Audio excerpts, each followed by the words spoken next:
രക്ഷകനും കർത്താവും എല്ലാമായിരിക്കുന്ന ക്രിസ്തുയേശുവിൻ്റെ നാമത്തിലുള്ള സ്നേഹവന്ദനം. ഈ ചാനലിൽ കൂടി വീണ്ടും നിങ്ങളൊക്കെയും മീറ്റ് ചെയ്യുവാൻ തക്കോണം ദൈവം തന്നിരിക്കുന്ന എല്ലാ കൃപകൾക്കായിട്ട് ഞാൻ സ്തുതിക്കുന്നു, സ്തോത്രം ചെയ്യുന്നു. എന്നെ കാണുന്ന എൻ്റെ എല്ലാ കൂട്ടുകാരും സന്തോഷമായിട്ടിരിക്കുന്നു, ക്ഷേമമായിട്ടിരിക്കുന്നു എന്ന് ഞാൻ വിശ്വസിക്കുന്നു.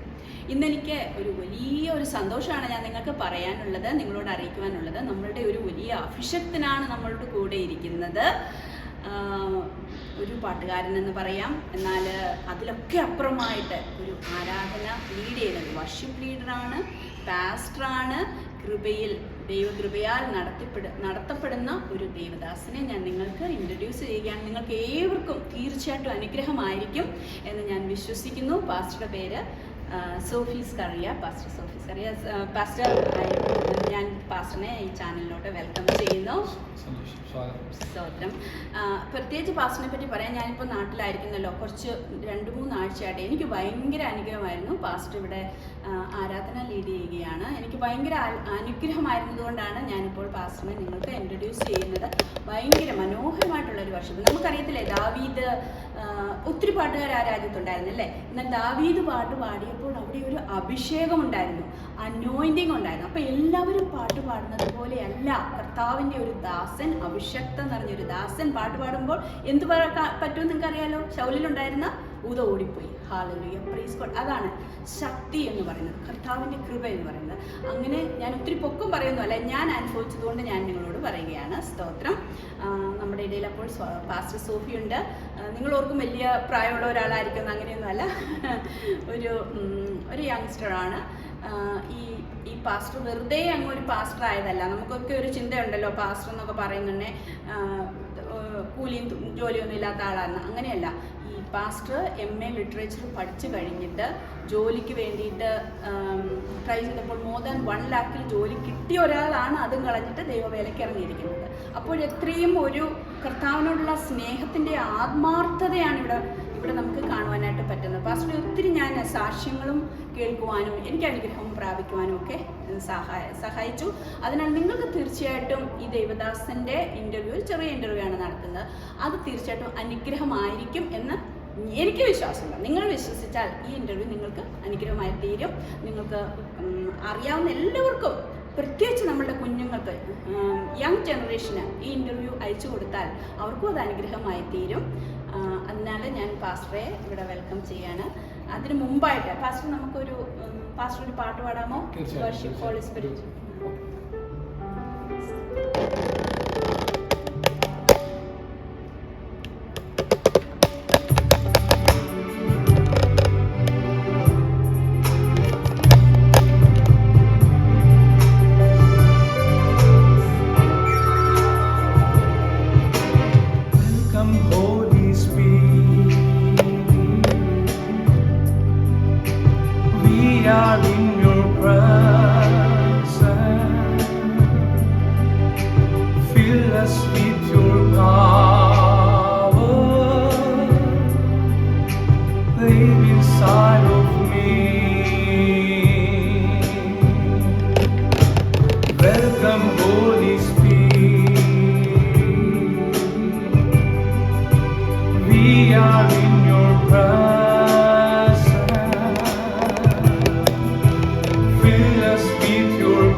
പാസ്റ്റർ ഒന്ന് ഇൻട്രൊഡ്യൂസ് ചെയ്യാമോ ചെറുതായിട്ട് പാസ്റ്ററിനെ പറ്റിയിട്ട്?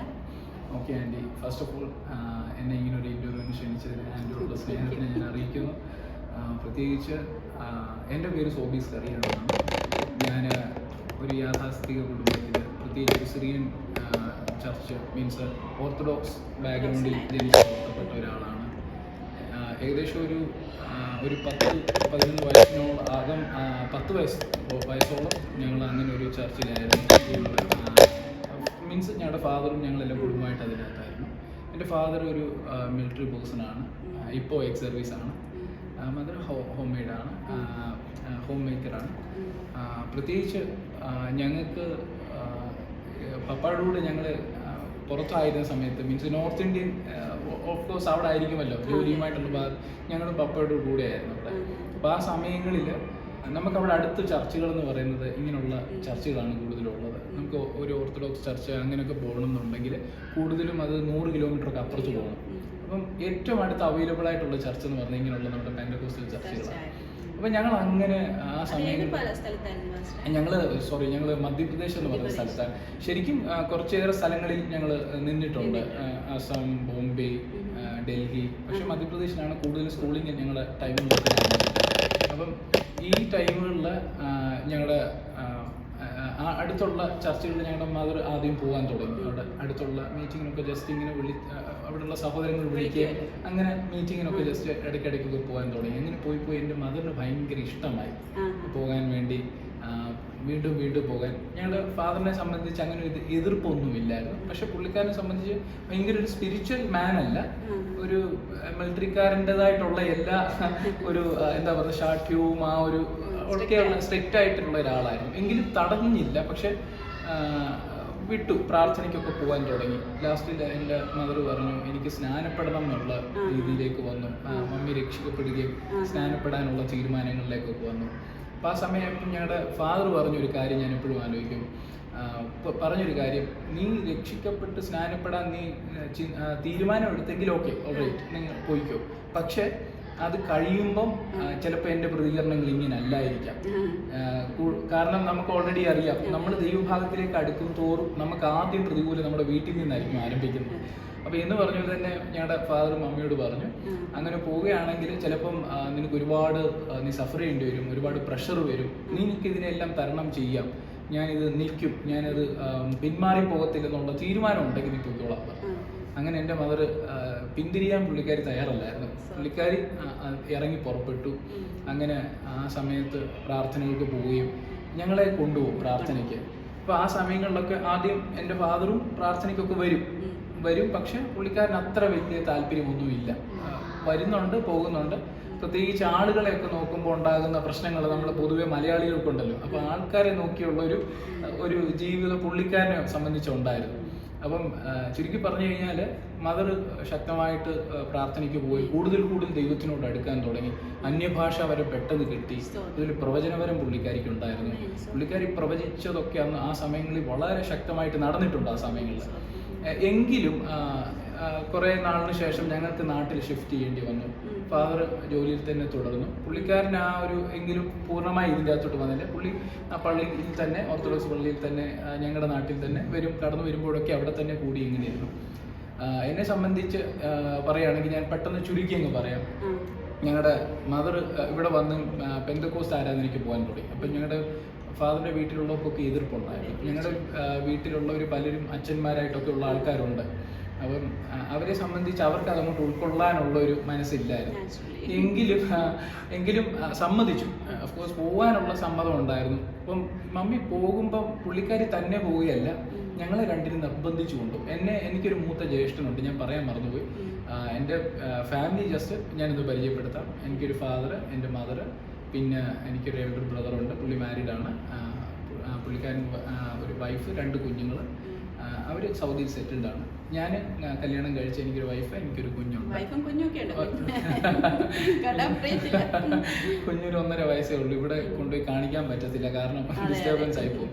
അപ്പം ഞങ്ങളെ സംബന്ധിച്ച് ഞങ്ങളെ അപ്പം മമ്മി ഇങ്ങനെ നിർബന്ധിച്ചു കൊണ്ടു പ്രാർത്ഥനയ്ക്ക്. അപ്പം ആദ്യമൊക്കെ പോകാൻ ഞങ്ങൾക്ക് മടിയുണ്ട്, കാരണം നമുക്ക് ആ ഒരു സമയത്താണ് ടി വിയിലുള്ള പ്രോഗ്രാമും ഇതൊക്കെ കാണാനുള്ള ഒരു എക്സൈറ്റ്മെൻറ്റും അതിനുവേണ്ടിയുള്ള ഒരു താല്പര്യമാണ്. ഇപ്പം ഞങ്ങൾ വരുന്നില്ല എന്ന് പറഞ്ഞാൽ പുള്ളിക്കാരി ഞങ്ങളെ നിർബന്ധിച്ചത്, ഞങ്ങൾ നോർത്ത് ഇന്ത്യയിൽ ആയിരിക്കുമ്പോൾ പോലും ഞങ്ങളെ ഒരു പ്രാർത്ഥനയ്ക്കും പുള്ളിക്കാരി വീട്ടിൽ ഇരിക്കാൻ സമ്മതിക്കത്തില്ല.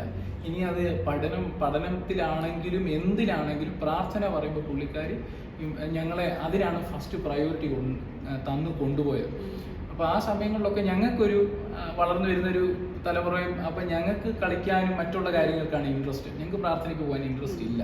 പിന്നെ പുള്ളിക്കാരി ഞങ്ങളെ ഫോഴ്സ് ചെയ്ത് കൊണ്ടുപോയി അങ്ങനെ പ്രാർത്ഥനകൾക്ക് പോയി ഞങ്ങൾ നാട്ടിൽ ഷിഫ്റ്റ് ചെയ്ത സമയത്ത് എനിക്ക് തോന്നുന്നു ഞാനൊരു 6ൽ പഠിക്കുന്ന സമയമാണ്, 11 വയസ്സേ ഉള്ളൂ. അപ്പം പ്രാർത്ഥനകൾക്ക് ഇങ്ങനെ മമ്മിയുടെ കൂടെ പോകുന്നുണ്ട്. അവിടെ ഒരു ഒരു 21 days ഒരു ഫാസ്റ്റിംഗ് പ്രയർ അവിടെ നടന്നു ഞങ്ങളുടെ നാട്ടിൽ തന്നെ. അന്നൊരു 10-15 ദിവസം കഴിഞ്ഞപ്പോഴത്തേന് ഞങ്ങളുടെ ആ ടൈമിലാണ് ഞങ്ങൾ ഈ പ്രാർത്ഥനയ്ക്ക് കടന്നു പോകുന്നത് അറിഞ്ഞിട്ട്. ഞങ്ങളുടെ തൊട്ടടുത്ത് തന്നെയായിരുന്നു. ഞങ്ങളങ്ങനെ പ്രാർത്ഥനയ്ക്ക് കടന്നുപോയി. ഞങ്ങൾ കൊച്ചു കുഞ്ഞുങ്ങളാണ്, പക്ഷേ അവിടെ പോയി നിൽക്കുമ്പം ഭയങ്കര ആരാധനയുടെ നിറവും കൊച്ചു കുഞ്ഞുങ്ങൾ ഉൾപ്പെടെയുള്ളവർ അന്യഭാഷയിൽ ആരാധിക്കുന്നത് കണ്ടപ്പം ഞങ്ങൾ ഇതിനെ എന്താണ് നമുക്ക് ഓൾറെഡി നമ്മളിത് കാണുന്നുണ്ടെങ്കിൽ നമുക്ക് ഇതിനോട് വലിയ ഇൻട്രസ്റ്റ് ഇല്ലല്ലോ. ഞങ്ങളും അപ്പം ഇങ്ങനെ നോക്കി നിൽക്കുമ്പോൾ ഞങ്ങളുടെ അവിടുത്തെ പാസ്റ്റർ പറയും കണ്ണടച്ച് കൈയടിച്ച് പ്രാർത്ഥിച്ചോളാൻ പറയും. ഞങ്ങൾ ഇതിനെ ശ്രദ്ധിക്കത്തില്ല, എങ്കിലും ആ പാസ്റ്റർ നോക്കുന്നതിന് ഞങ്ങൾ എന്ത് ചെയ്യും, കണ്ണടയ്ക്കും, കൈ ഇങ്ങനെ അടിച്ചുകൊണ്ടിരിക്കുക. അങ്ങനെ ഇരിക്കുന്ന ഒരു സമയത്ത് എനിക്കുണ്ടായ ഒരു അനുഭവം, അതായത് 11 വയസ്സുള്ള എന്നെ സംബന്ധിച്ച് എനിക്കുണ്ടാകുന്ന ഫസ്റ്റ് എക്സ്പീരിയൻസ് ആണ് ദൈവവുമായിട്ടുള്ളൊരു ബന്ധം എനിക്ക് തുടങ്ങുന്നത് ഈ 6ാം ക്ലാസ്സിൽ പഠിക്കുമ്പോൾ 11 വയസ്സുള്ള സമയത്താണ്. ഞാനിങ്ങനെ കണ്ണടച്ചു, പാസ്റ്റർ എന്നോട് പറഞ്ഞതിന് ഞാൻ ഒരു കുറച്ചു നേരം ഇങ്ങനെ കണ്ണടച്ചു, കൈ ഇങ്ങനെ അടിച്ചുകൊണ്ടിരിക്കുമ്പോൾ എനിക്ക് കാണാൻ പറ്റിയത് എൻ്റെ കണ്ണിന് മുൻപിൽ ഒരു ഭയങ്കര സൂര്യൻ ഉദിക്കുന്നത് പോലൊരു ഭയങ്കര ഒരു പ്രകാശം. എനിക്ക് കണ്ണ് തുറക്കണമെന്നുണ്ട്, പക്ഷേ എനിക്ക് ആ സമയത്ത് കണ്ണ് തുറക്കാനും പറ്റുന്നില്ല. ഞാനിത് നിൽക്കുന്തോറും എൻ്റെ കൈയടിക്കുന്ന ആ ഒരു മൊമെന്റ് ഭയങ്കര സ്പീഡാകാൻ തുടങ്ങി. എനിക്ക് എന്നെ നിയന്ത്രിക്കാൻ പറ്റാത്ത ഒരു കാര്യം എന്നിലേക്ക് വരുന്ന എനിക്ക് ഫീൽ ചെയ്യും. ഞാൻ കുറച്ച് എക്സാജറേറ്റ് ചെയ്ത് പറയുന്നതല്ല, പക്ഷേ എനിക്ക് അന്നും ഇന്നും ഞാനത് എക്സ്പീരിയൻസ് ചെയ്യുന്നുണ്ട്.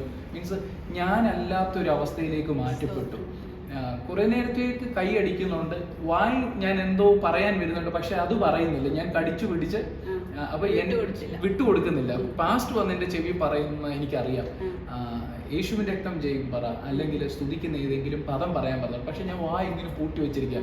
എനിക്കൊരു പേടിയുണ്ട്, തുറന്നു കഴിഞ്ഞാൽ ഇവര് പറയുന്ന പോലെ എന്തെങ്കിലും പറഞ്ഞു പോകുമോ എന്നുള്ള പേടിയിൽ ഞാൻ, പക്ഷെ എനിക്ക് കണ്ണും തുറക്കാൻ പറ്റുന്നില്ല, എന്നെ നിയന്ത്രിക്കാനും പറ്റുന്നില്ല. ഒരു 2 സെക്കൻഡ് കഴിഞ്ഞപ്പോഴത്തേനും പിന്നെ എൻ്റെ ആ ഒരു കോൺഷ്യസ് ആ ലെവലേ പോയി. എല്ലാം കഴിഞ്ഞ് ഞാൻ നിൽക്കുന്ന മീറ്റിംഗ് എല്ലാം കഴിഞ്ഞ് എനിക്കൊന്ന് ഒരു 1.5 മണിക്കൂറോളം ആ ആരാധന നീണ്ടുപോയി.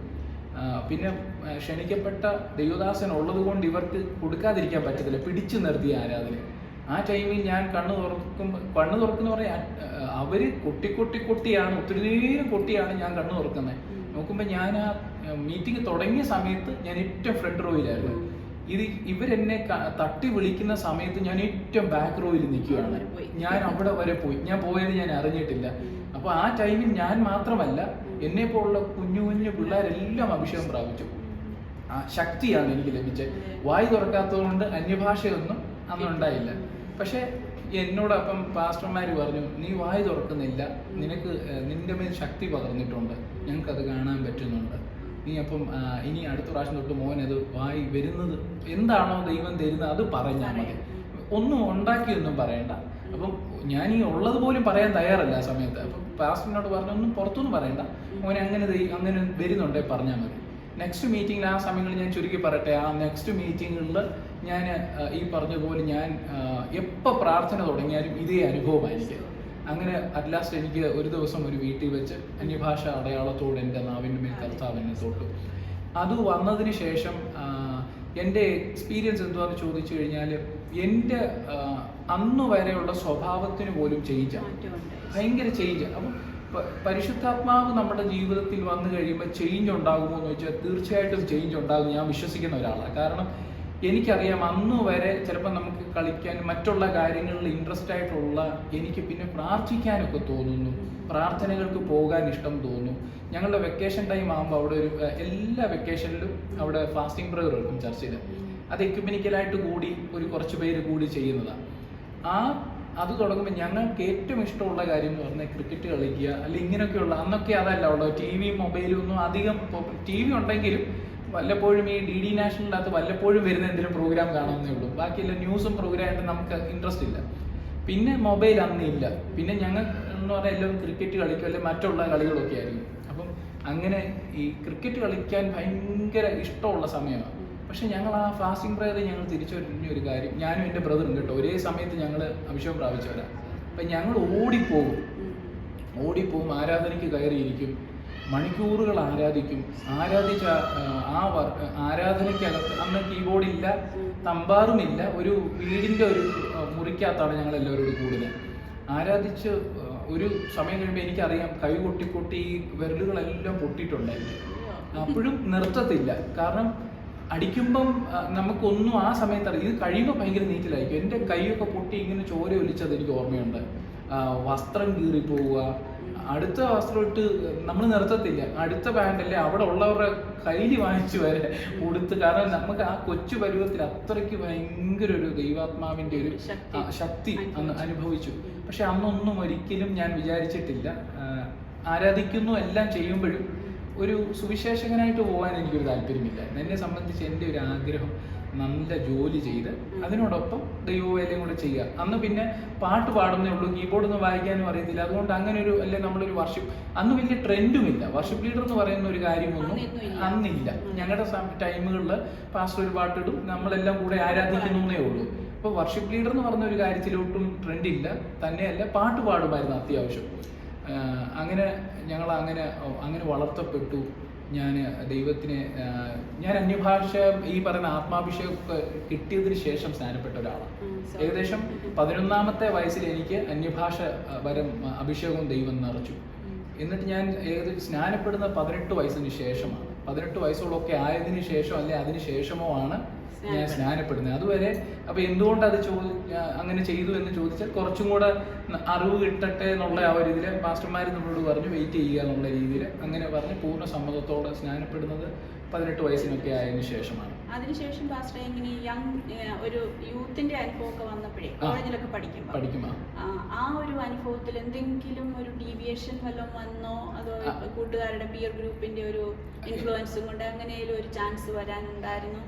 അങ്ങനെ വന്നില്ല. ആക്ച്വലി അത് ഏറ്റവും വലിയൊരു എനിക്ക് ഉള്ള ഏറ്റവും വലിയൊരു ഇതെന്ന് പറഞ്ഞാൽ ഈ കർത്താവിൻ്റെ ഒരു തൊടിയിൽ ഭയങ്കര അസാധ്യമായിരുന്നു. കാരണം ആ സമയങ്ങളെല്ലാം ഞങ്ങൾ ത്രൂ ഔട്ട് മീറ്റിങ്ങുകൾക്ക് പങ്കെടുക്കുന്നുണ്ട്. ഞങ്ങൾ ഇങ്ങനെയുള്ള മീറ്റിങ്ങുകൾക്ക് പോവുകയും പ്രാർത്ഥനയും അന്യഭാഷ പ്രാർത്ഥിക്കുക മാത്രമല്ല ഭയങ്കര അത്ഭുതങ്ങളാണ്.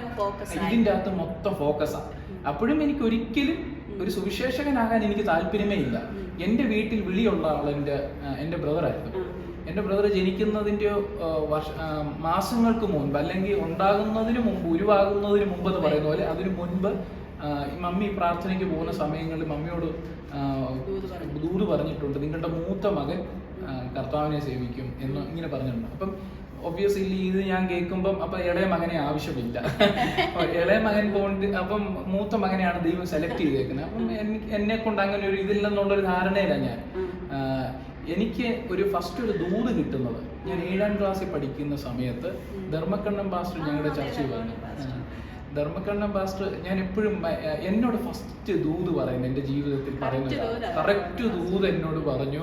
ആ ദൂത് എന്നോട് പറഞ്ഞത് ഇങ്ങനെയാണ്, ഞങ്ങളൊരു കുറച്ച് പേര് കുട്ടികളും പ്രായം മുതിർന്നവരും എല്ലാം ഇരിക്കുമ്പോൾ എന്നോട് മാത്രമേ അന്ന് പുള്ളി ദൂത് പറഞ്ഞുള്ളൂ. പറഞ്ഞത് ഇതായിരുന്നു, എൻ്റെ തലേ കൈ പറഞ്ഞു, വിളിക്കപ്പെട്ടവർ അനേകരെങ്കിലും തിരഞ്ഞെടുക്കപ്പെട്ട ഒരു ചുരുക്കമാണ്. നിന്റെ മകനെ ദൈവം നിന്നെ തിരഞ്ഞെടുത്തിട്ടുണ്ട്, നിന്റെ മേലൊരു തിരഞ്ഞെടുപ്പുണ്ട്. ഇത് കഴിഞ്ഞപ്പോൾ ഞാൻ പാസ്റ്ററിനോട് ചെന്ന് പെട്ടെന്ന് ഞാൻ ചോദിച്ചു, പാസ്റ്റർ എന്നോട് അങ്ങനെ എന്തോ പറയാൻ കാര്യം? കാരണം എനിക്കൊരു ജോലി ചെയ്യണം, ഇങ്ങനെയുള്ള ഒരു കാര്യം എനിക്ക് ഏകദേശം കാര്യങ്ങൾ മനസ്സിലായി, എങ്കിലും മൊത്തം അവ്യക്തമാണ്. അപ്പം എന്നോട് പാസ്റ്റർ പറഞ്ഞു, ഇത്രയും പേര് ഇവിടെ ഉണ്ടായിരുന്നു, ഇവരെല്ലാം ആത്മാവിൽ ആരാധിക്കുകയും സമർപ്പിക്കപ്പെട്ട ഒരു വിളിയുള്ളവരുമാണ്. പക്ഷെ കർത്താവ് പറയാ തിരഞ്ഞെടുക്കപ്പെട്ടവർ അനേകരുണ്ട്, അപ്പോൾ ഇവരെല്ലാവരും വിളിയുള്ളവരാണ്. പക്ഷെ ദൈവം പറയാണ് നിന്നെ വിളിച്ചിട്ടുള്ളൂ, നിന്നെ ആ ദൈവം സെലക്ട് ചെയ്തേക്കുന്നതാണ് കർത്താവ് പറഞ്ഞേക്കുന്നത്. അപ്പം എനിക്കത് ഉൾക്കൊള്ളാൻ അന്ന് ഇച്ചിരി മടിയുണ്ട്.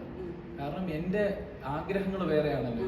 എൻ്റെ ജ്യേഷ്ഠൻ ദൈവവേല ചെയ്യും, അപ്പം ഞാൻ അതാണ് അപ്പം ഞാൻ ബാക്കിയുള്ള കാര്യങ്ങൾ ചെയ്ത് സപ്പോർട്ട് ചെയ്യുക എന്നുള്ളൊരു ആഗ്രഹത്തിൽ ഇരിക്കുന്ന ഒരാളാണ്.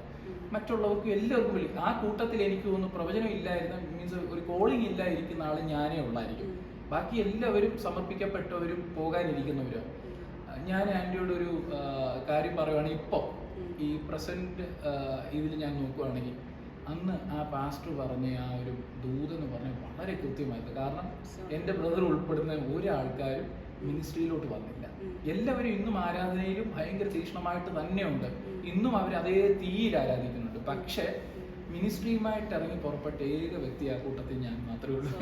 ബാക്കി എല്ലാവരും പല രാജ്യങ്ങളിലായിട്ടും തെരഞ്ഞെടുക്കപ്പെട്ട ചുരുക്കമാണ്. എനിക്ക് ഇന്ന് ഞാൻ ആ ദൂതിനെ ഭയങ്കരമായിട്ട് ഓർക്കുകയും ദൈവത്തിനെ സ്തുതിക്കുകയും ചെയ്യുന്നു. കർത്താവിൻ്റെ ദാസനെ ഇപ്പം കർത്തൃസന്നിധിയിലാണ്. അപ്പോഴും ഞാൻ ആ വേർഡ്, കാരണം ദൈവം പറഞ്ഞ വാക്കുകൾ മാറത്തില്ലെന്ന് പറയുന്നത് പോലെ തന്നെ ദൈവത്തിന്റെ പ്രവചനങ്ങൾ ഇന്നും ജീവിക്കുന്നു. അപ്പം അതിന്റെ ഒരു സാക്ഷിയാണ് ഞാൻ.